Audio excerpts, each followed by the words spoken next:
Man, Alex Golesh said a lot of good stuff earlier this week. Is it important or is it just interesting?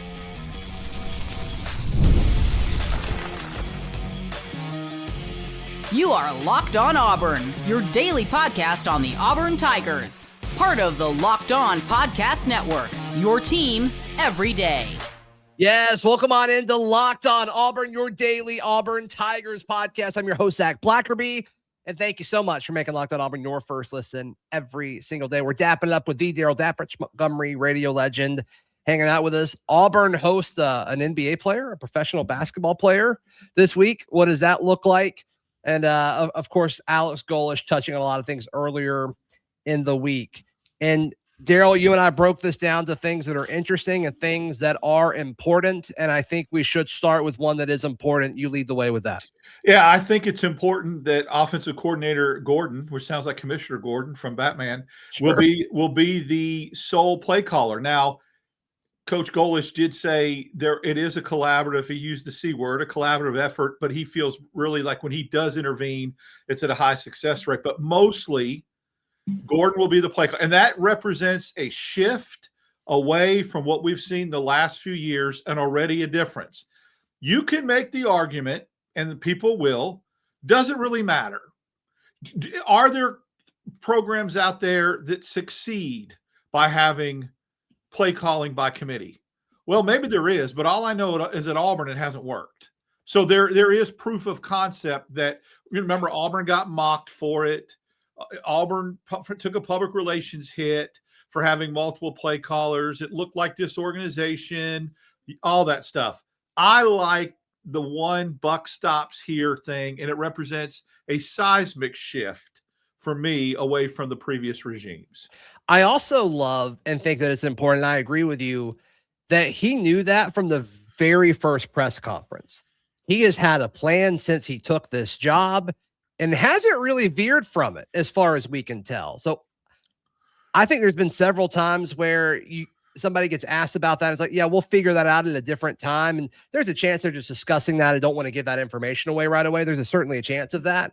But the fact of the matter is Golesh is like, since day one, since his opening presser until the most recent time we heard from him just a few days ago, is my offenses are good. We've been successful. Gordon's calling plays.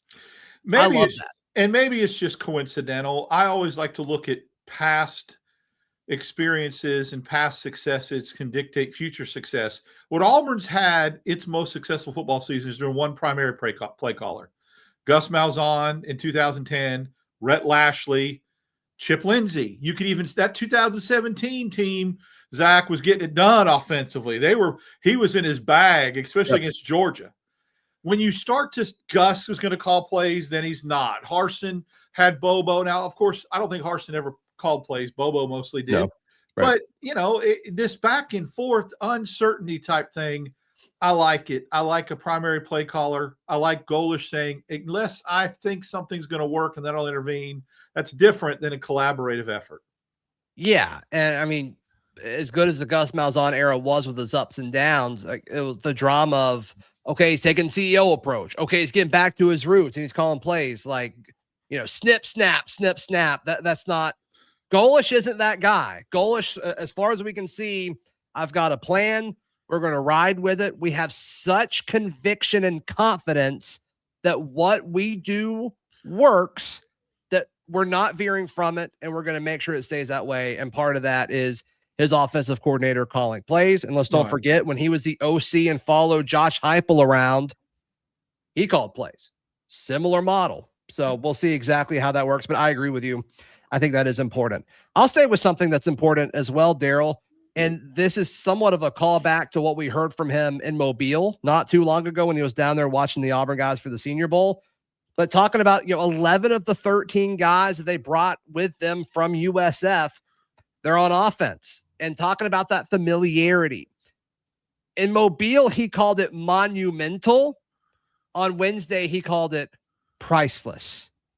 And just the ease and the comfort, and once again, we'll use a different C word, the confidence that he has in developing these guys.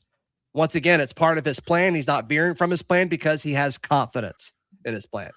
Not only does he have confidence, I think those players have confidence in him. Clearly, yeah. They feel like he's got their back, and there's something to be said about familiarity and comfort, and other players by osmosis looking at that and saying, hey, what's it like playing for coach? What's he want or expect for me to do here when this safety comes up high or when this person dropped? Been there, done that, advice given. So you've got a coach, you've got a staff, and you've got an extension of the coach with all these guys that have played for him. And that's why I think that's very important. Yep. All right. So we started out with two important things. If you don't mind, I'll share an interesting one. Sure. And I think it's going to be easy to say, oh, that's actually important. But let me explain why I think it's interesting. Spent a lot of time talking about Byrum Brown, about him, quote, chasing the largest stage, or he talked about people who spent time with him will know he's ready for this large moment. And then there is a quote here that I really, really like from Golesh. It's a quote, I think having real confidence is what guards you from being unprepared for the expectations. And he was talking about that in connection with Byrum Brown. The reason I say this is interesting and not important is because we've kind of done this before. It's not the exact same thing, but when it comes to quarterback, like, yes, the familiarity is there. And I think in the macro, that's super, super important. But at quarterback, with the expectations and the weight, the burden sounds negative. I think I like weight. Pressure that he's going to have to carry is going to be so crucial. Like, you don't win that at a presser. It's great that the head coach has confidence in him. But, I mean, we've seen these head coaches have confidence in Auburn quarterbacks over the last few years, and we've seen what that's led to. I think it's interesting. I love the public, display of support and, once again, confidence in the quarterback. I'll say it's interesting instead of important. Yeah, I can see that. I think I agree with that because although I think we all have a pretty good idea what the physical talents and the physical toolbox were for Peyton Thorne and Jackson Arnold, you never know what the intangibles are until the lights come on. So does Byrum Brown have those intangibles that make up to be more of a winner? He mentioned that he feels like he does, and some of these guys are there to take Auburn back to blue blood status. Love that. Love that confidence and that proclamation, by the way. That would have been my honorable mention, but sure, it's not as much on the field. So we'll know if that's the case. So that's why I think it's interesting. It becomes rather important if he does become that dude. It could evolve, couldn't it? So I like that, and I like that that reasoning for that. Yeah, and in the intangible aspect of it, like, you can only learn so much, I think, playing at USF. Not to take away from any of these 13 guys and Golesh, but I know that there were a chunk of loud USF fans speaking out, being upset with what Golesh did and leaving and all that, which I don't know what you expected, but whatever. The pressure at an SEC school and a school like Auburn with tradition and one of the more passionate fan bases in the sport is just going to be different. And that's why these guys are chasing this, right? It's because they think they can handle it on this different, massive, pressure-filled stage. And, like, to an extent, you just don't know. There are similarities and it translates, but at a certain point, you just don't know. I think Byrum Brown's going to be really, really good, but until he does it, I think this is just interesting. Well, one of the boxes is checked right off the bat that you alluded to is there are no shrinking violets. The mentality is we can do this and we will do this, and we want to test ourselves and see how we measure up. That is step one in the makeup of a person and whether or not they're not shying away from anything. So, I mean, I know Auburn's had players like that before that were a group of five that wanted to go up, but not this many in droves like this. Mm-hmm. Yeah, it's a different situation. All right, Darrell's got two more. I've got one more point from Golesh's presser. What he said, important, or is it just interesting? That's next, right here on Locked on Auburn. Today's show brought to you by our friends at FanDuel. FanDuel is America's #1 sportsbook. Only one more chance, Darrell, to wager on a football game this season, which is wild. The Patriots 4.5 dogs, my New England Patriots, against the Seattle Seahawks. A lot of money going in on the Seattle Seahawks. I kind of expect the line to grow a little bit more. But anytime touchdown, Kenneth Walker for the Seahawks leads the way there. JSN, and then Ramondre Stevenson is the best Patriot odds. You know me and you follow me on social media. I love me some Ramondre Stevenson. So we'll see what happens there. If you're a new customer, bet just $5, get $200 in bonus bets if you win. Make it count, because after the Super Bowl, the season is over. Last call for football on FanDuel, the official sportsbook partner of Super Bowl 60. Visit FanDuel.com to get started. Today's show also brought to you by our friends at TurboTax. Darrell, you exclusively use TurboTax. Yesterday. Woohoo! Done. Wow, you got it done. Got it done. Yes. Well, my wife got it done yesterday within 45 minutes. Done. Called me. This is what's happening with our return. Bam. Let's go. You already got the return that quickly too with TurboTax. No, I haven't gotten the money. I'm saying that it's been filed and I know what I'm getting. The taxes were done. The returns were filed and we know what we're getting. Yep. Incredible. Yeah. 45 minutes just to knock it out. Don't let it just loom over you. For a limited time, you can have your taxes done by a TurboTax expert for just $150 all in. If a TurboTax expert didn't file for you last year, just file by February 28th. Take taxes off your plate and get back to your life. Visit TurboTax.com/local to book your appointment today. Thank you so much for making Locked On Auburn your first listen every single day. Darrell, zero in on something else Alex Golesh said earlier this week. Is it important or is it interesting? I'm going to do like you. I'm going to switch back to interesting, and then I'll close with important. The running game and what everyone's making out of him talking about how much they're going to run it, okay? I love that. But it's interesting because of the caveat that he said after that is we're going to find out in the spring what we're best at, and we're going to go with that. So I feel like he is flexible enough that they're going to try to run the blank out of it, run the heck out of it. But if that doesn't work, I don't think he's going to be stubborn and stick with it. I think he'll pivot. And I do believe he's also saying that, which is important. I want Auburn to run it. But I think he's saying that you got a quarterback like Byrum Brown. If you run the ball effectively, Byrum Brown's going to go off. So I think it's interesting because I understand the mindset.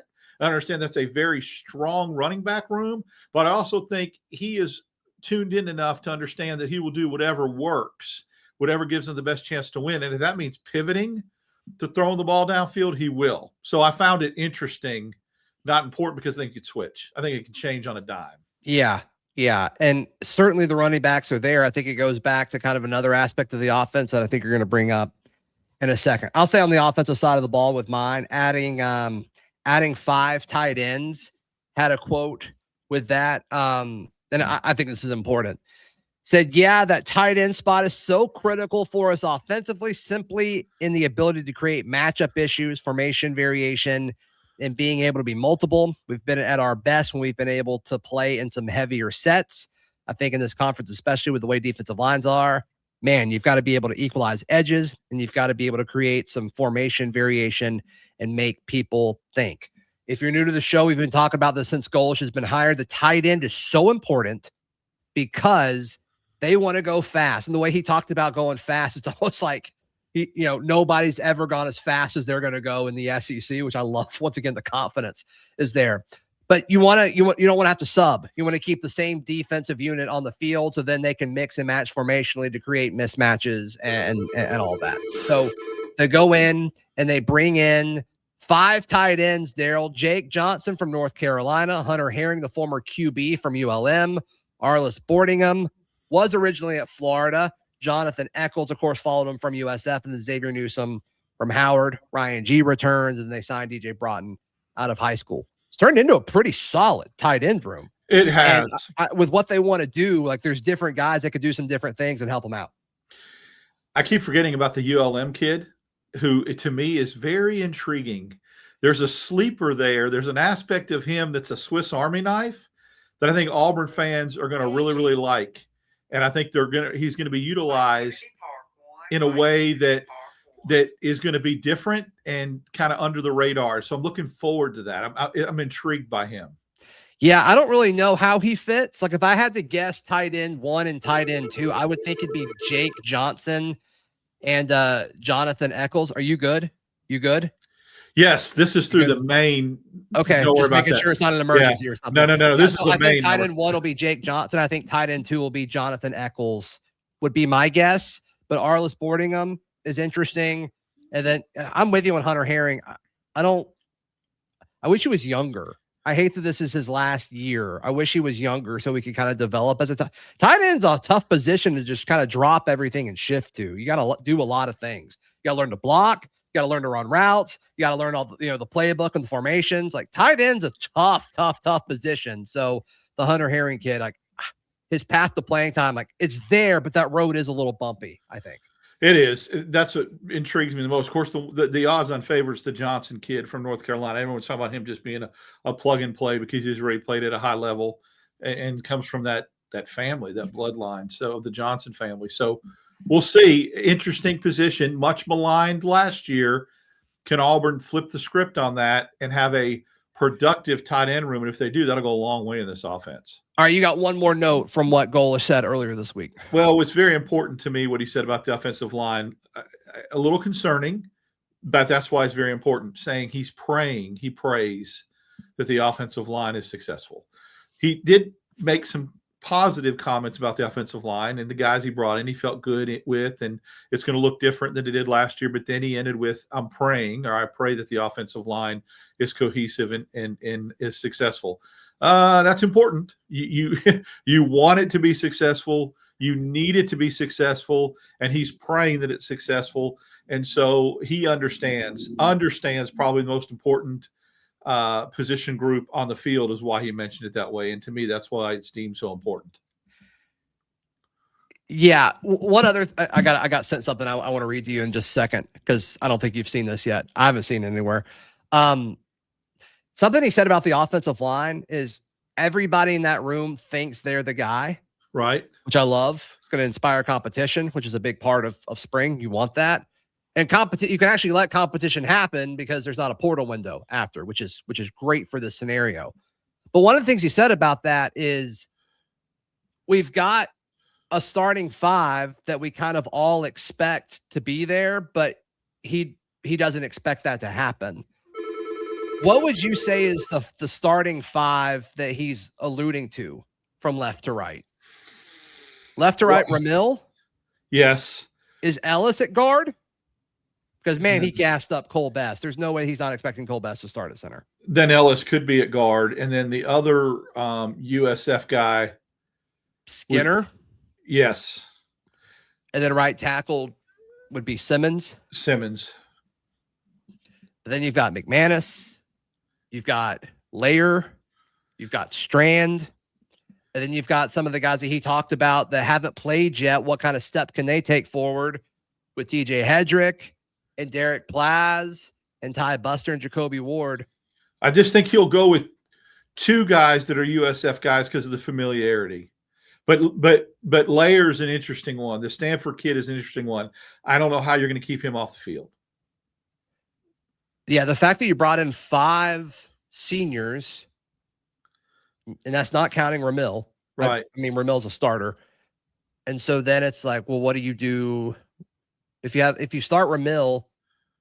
I think you've got to start Kale Ellis, but that might be faulty thinking. Ellis might be better as a guard than he is a center because he doesn't have as much to worry about, think about. And remember, at least right now. For right now, let him just go maul people as a guard. And so he's got the skill set to do that. Now he can simplify his game a little bit and doesn't have to do too many things and call out things and see pressures and think so much. So yeah, that's probably a really good fit and a really good switch there.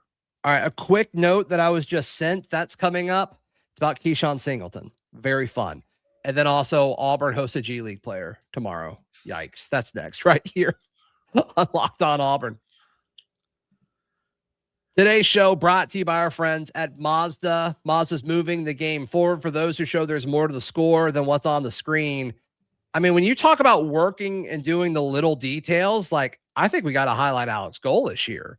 I mean, doing everything it takes off the field, the stuff that we don't see, him working here for months before actually buying a house because he's so busy and enthralled with every single detail of bringing Auburn football back. I mean, I think that's exactly what Mazda's looking for in this segment. Mazda puts the same passion into every model. Highlights make the real. What it takes to get there is what makes it count. There's more to a Mazda because there's more to you. Thank you so much for making Locked On Auburn your first listen every single day. Before we talk about basketball, Darrell was just sent this note. And this is from the USF Media Guide. For Keyshawn Singleton, a 6'3", 215-pound sophomore, Singleton has added about 30 pounds since arriving in Tampa from Georgia. Singleton, who has huge hands, wears XXXL size gloves. Triple XL sized gloves.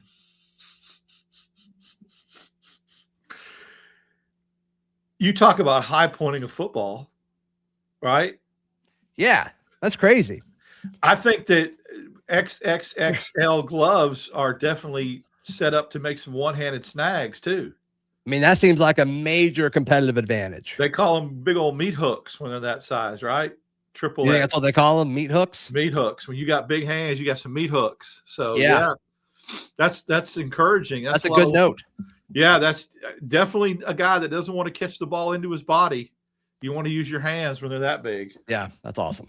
Yeah. Okay, so Auburn hosts Alabama on Saturday in a game that, you know, neither team's ranked. So you would think, oh, okay, maybe some of the drama is going to go down, but no, because all of Alabama's antics is like, okay, yep, all right, there we go. And I just think, I mean, you look at how Florida treated Bediako with chanting, you know, G League dropout. I can't imagine what the jungle's about to do to this guy. Well, we don't know if he's playing for sure because that hearing. They moved it back, didn't they? No, they didn't. It got denied. Oh, okay. Yes, So that was a request to delay it. Correct. And so it came out as we are recording this right now. It came out earlier today that the request to move that back is not happening. The hearing will be today, which is Friday. And of course, his lawyer cited Jovic as one of the examples of like, you know, their argument is, well, pro players can come from Europe. Yeah. Why can't they come from here?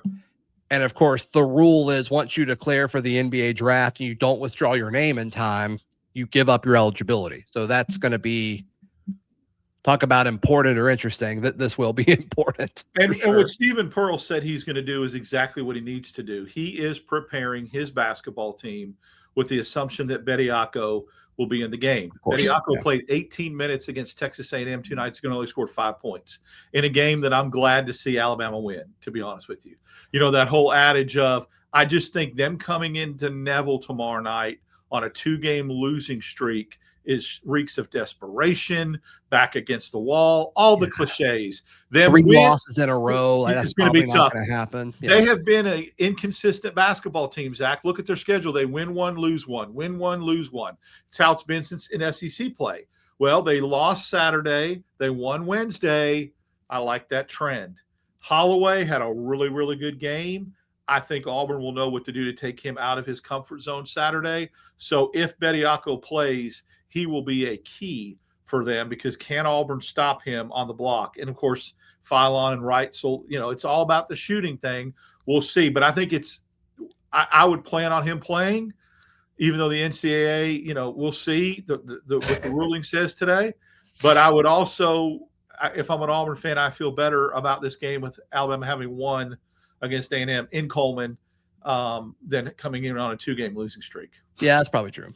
It's probably true. And it's probably better for Auburn, even just straight up from a standings point of view, for A&M to lose. Gives you a chance to potentially catch up with them. So, yeah, this is an important game. I mean, if Auburn wins this, they can really turn things around. I think it gets easier after this. It doesn't get easy, but it gets easier than it has been over the last few weeks. And it's like, okay, this stretch that seemed impossible, all right. Like, I think they kind of survived it. All things. If you win Saturday, you go 2-2, I think, in that 4-game stretch. And then you got Vanderbilt, I think, at home midweek. And I get Vanderbilt, but they lost at one point during this year. Vanderbilt lost 3 in a row. They're on a 2-game winning streak. Who knows what happens with them over the weekend? They'll be playing at home over the weekend. They're a different team, not playing in that farce of an arena. Weird arena. Yeah. Memorial Gymnasium. So a lot of interesting things. Auburn can get, in my opinion, to 10 or 11 conference wins. And I've said that all along. If they come out of this stretch, okay, just at 500, 7-5. Remember, come out 7-5, 7-5. You come out 7-5. There is a path, my friend, to win 4 games out of their last 6. Not impossible. And even if you win 3 out of your last 6, you play 500 basketball, you end up with a winning record in the SEC. Yeah, and you have one of the toughest, schedules in Big time. That's enough to get you in the dance. Probably a 7 seed, maybe. Yeah, and then it's just like, let's see what happens. The path is tough as a 7 seed, but let's just see what happens. And I will never, ever, ever say again 2 things. One, the offseason. Remember, I told you I'm throwing that out the window. And the other thing I will never say is there's a possibility your seed line can get improved after the SEC tournament. No, it's not. There's a few things that I used to believe in that as an adult I don't believe in anymore. I'm not going to say what they are. And that is one of them. I do not believe that the SEC tournament means squat when it comes to seeding or positioning or all that. And that's a shame. It is a shame, but clearly they have the bracket done before that. They do. And it's because, and I'll just say this and I'll get off my soapbox, quit playing the freaking championship game on a Sunday. Move it to Saturday and give them an excuse to move some teams up the seed line. Yeah. Once you're at a 7 seed at that point, it's like, it seems like it would take a lot to move up to a 6, but whatever. Yeah. At that point, you just need to win 2 games to get to the second weekend. I'm not too worried about that. So, but yeah, obviously a win Saturday. 1, it's against Alabama. That's always going to be important. And then 2, it's just, it really sets things up the rest of the way for this team. So, I've got Auburn winning. What say you? Me too. 90-84. I'll go a little lower scoring. I'll go like 85-78, something like that. So, Darrell, how can people check out everything you've got going on? Wednesdays and Fridays right here, Locked on Auburn. You ever get your podcast and on YouTube. Tomorrow night, go live with you right after the Auburn-Alabama basketball game. And then I don't think I was going to say the Barncast, but I doubt it because of the Super Bowl. So I will not be on the Barncast. Yeah, and I don't know if we'll even have one because everyone wants to watch the Super Bowl. Yeah. Please like the video. Please subscribe. We'll see you next time. This has been Locked on Auburn.